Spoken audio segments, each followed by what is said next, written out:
Patti Lupone issued an apology after trashing fellow thespians Audra McDonald and actress Keisha Lewis.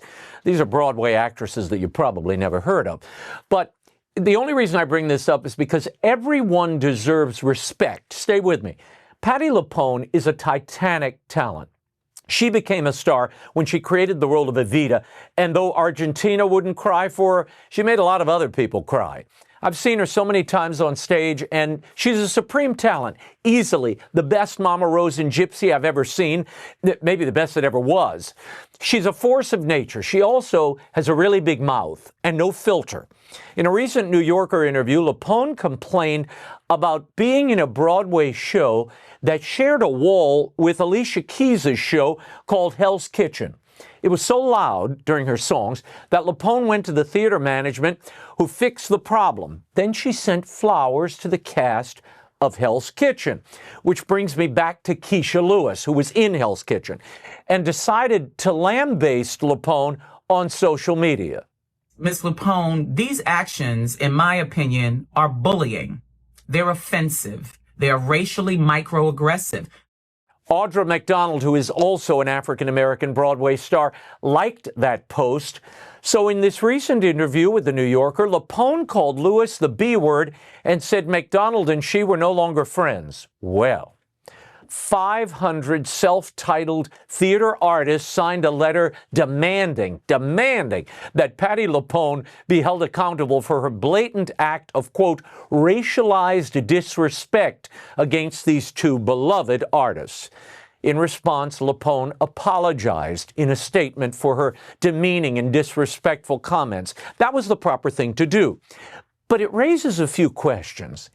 In the same New Yorker interview, Lupone called Glenn Close the B word and said that her old boyfriend Kevin Kline was a Lothario.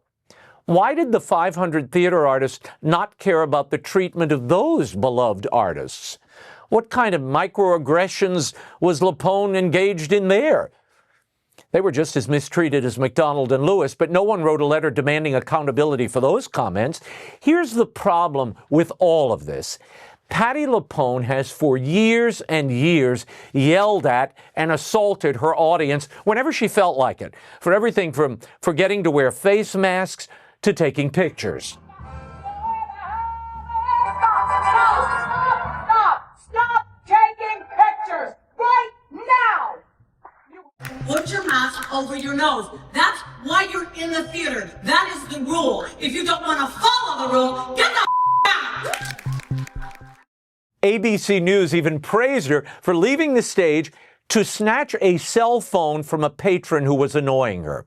The legendary star reenacting the real-life drama on stage last night. It was right here. It was this lady right here, and I just grabbed the phone and went, oh. They saluted her for her brazenness. News stories celebrated her audacity.